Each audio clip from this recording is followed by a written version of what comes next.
The terrible characters.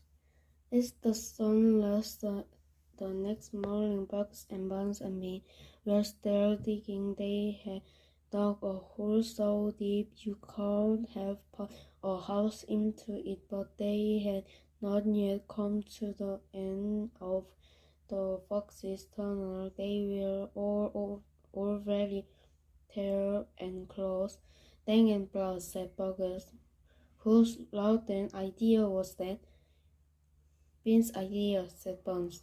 Bugs and Buns both stared at Bean took other swing of kinder then popped the frog back into his pocket without offering it to the others. "Listen," he said angrily. I want that fox. I'm going to get that fox. I'm not giving in there.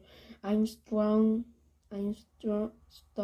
him up over my forepaws then as a dumpling.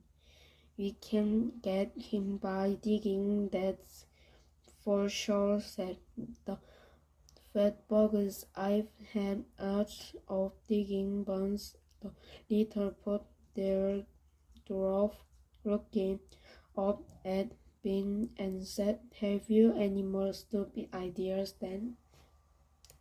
"What?" said Bean. "I can hear you." Bean never talked about, he never even was said as a lot.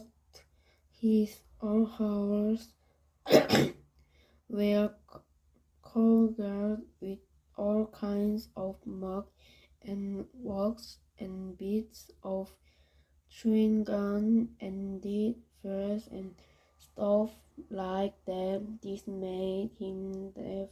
"Speak louder," he said to Buns, and Buns shouted back, "Got any more stupid ideas?" Bean rubbed the back of this neck with a dirty finger. He had a dog coming there and it itched. "What we need on this job," he said, "is machine. Mechanical shovels. We'll have him out in 5 minutes. Mechanical shovel will used with mechanical shovel." This was a partly good idea, and the other two had to admit it. "All right then," Bean said, talking hard. "Bugs, you stay here and see the fox don't escape. Buns and I will go and fetch our machine. If he tries to get out, shoot him quickly." The long thin Bean walked away. The tiny Buns was with his gun pointing at the foxhole. Soon two almost capitally trucks with machine car shovels on their boats and come clanging into the wood.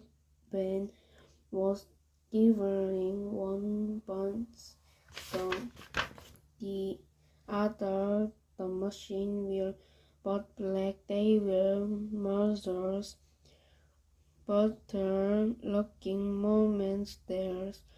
"Here we go then," shouted Bean. "That to the fox," shouted Buns.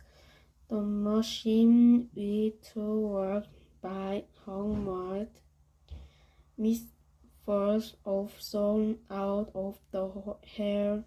The big tree under which Mr. Fox had done his hole in the first place was toppled like a mattress on all sides. Logs were sent flying and trees were falling, and the noise was differing.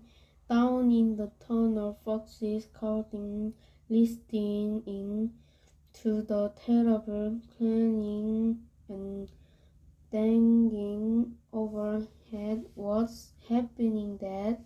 cried the small fox. What are they doing? Mr. Fox didn't know what was happening or what they were doing.